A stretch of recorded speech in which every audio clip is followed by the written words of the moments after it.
Bonjour et bienvenue sur ma chaîne.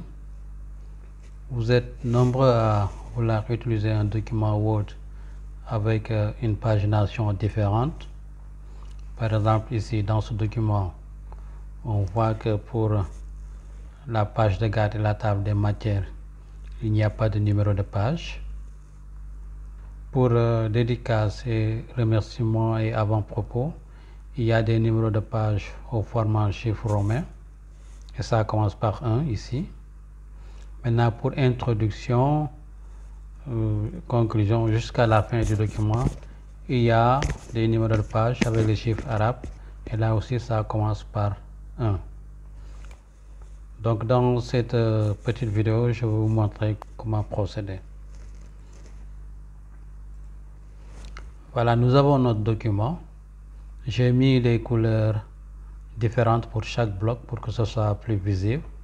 Donc, pour ce bloc-là, c'est la page de garde et la table des matières. Donc, c'est un bloc pour lequel on n'a pas besoin de numéro de page. Pour le bloc en vert, il y a dédicaces, remerciements, avant-propos. Là, on va utiliser une numérotation au format chiffre romain. Et pour le reste du texte en rouge, c'est-à-dire de l'introduction à la bibliographie, on va utiliser une numérotation avec les chiffres arabes, c'est-à-dire les chiffres normaux. Et ça doit commencer à 1 au niveau de l'introduction. Donc pour commencer, je vais séparer d'abord les blocs, les différents blocs, la partie en noir, la partie en vert et la partie en rouge. Donc pour la partie en vert, le bloc en vert, je clique ici, au début du bloc. Je peux cliquer ici ou bien ici. Je viens à mise en page. Ensuite, je clique sur saut de page. Et dans la section saut de section, je clique sur saut de section, page suivante. Voilà. Je vais au niveau du bloc rouge. Ici, je clique au début du bloc. Je reviens à saut de page. Et dans la zone saut de section, je clique sur page suivante. Voilà, j'ai séparé mes blocs. Maintenant, je vais séparer les différentes parties dans les blocs. Maintenant là, puisque table des matières et page de garde sont dans le même bloc, je n'ai pas besoin de mettre un saut de section. Je vais plutôt mettre un saut de page. Donc, je clique ici. Je vais à saut. Et au niveau de saut de page, je clique sur page, ici. Là aussi, c'est la même chose dans le bloc vert. Remerciements, c'est dans le même bloc que dédicace. Donc, pour les séparer, je clique ici au niveau de remerciements. Je viens à saut et j'insère un saut de page. Je fais de même ici, saut de page. Je viens au niveau du bloc rouge. Là aussi, c'est le même bloc, les différentes parties sont dans le même bloc, donc je les sépare par des sauts de page. Je viens ici par exemple, je clique sur saut et je clique sur page. Je viens au niveau de bibliographie, je clique sur saut et je clique sur page. Voilà, donc si vous regardez, j'ai mes 3 blocs qui sont séparés. Donc pour récapituler, les différents blocs sont séparés par des sauts de section, alors que les différentes parties dans les blocs sont séparées par des sauts de page. Voilà, maintenant que j'ai fait la séparation, j'ai inséré mes sauts de section et mes sauts de page. Je viens au niveau de la première page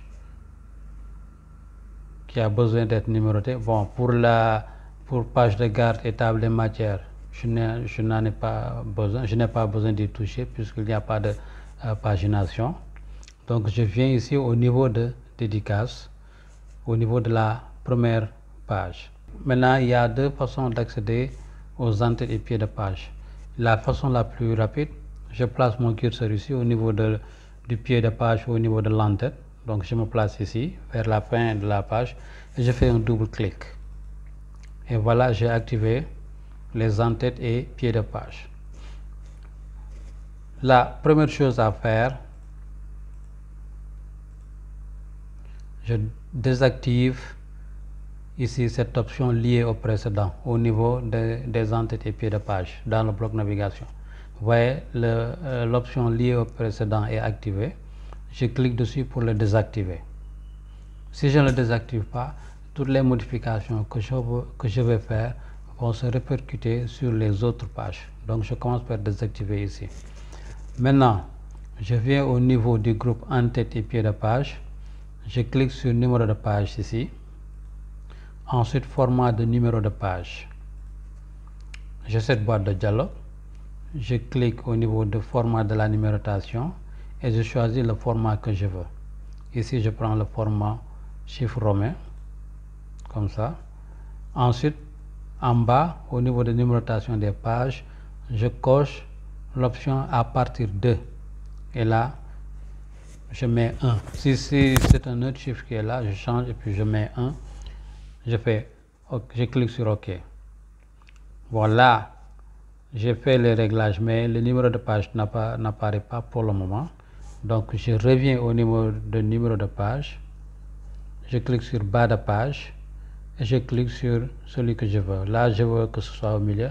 Donc, je clique ici, numéro normal 2. Et là, j'ai mon numéro de page qui apparaît. Et si on regarde, donc ici j'ai 1 en chiffre romain. Là, j'ai 2 en chiffre romain.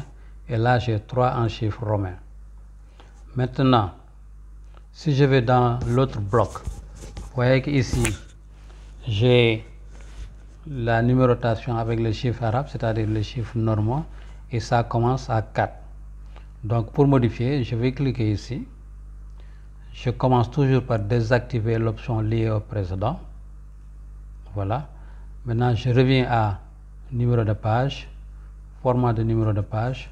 Je choisis le format normal. Je clique sur à partir de et je mets 1 ici. Je clique sur OK et je peux fermer les entrées et pieds de page. Maintenant, si nous regardons, là au niveau du bloc noir, c'est-à-dire la première partie avec page de garde et table de matière, il n'y a pas de numérotation de page. Pour les autres parties, ici on a 1 en chiffre romain, on a 2 en chiffre romain ici et on a 3 en chiffre romain. Maintenant l'introduction, là aussi ça commence à 1 mais avec les chiffres arabes, donc les chiffres normaux. Donc vous voyez que c'est très simple à faire. Il faut juste séparer les différentes parties avec des sauts de section. Maintenant, si les parties sont dans le même bloc, il faut les séparer avec les sauts de page. Donc les différents blocs sont séparés par des sauts de section tout simplement. Voilà, merci d'avoir regardé cette vidéo.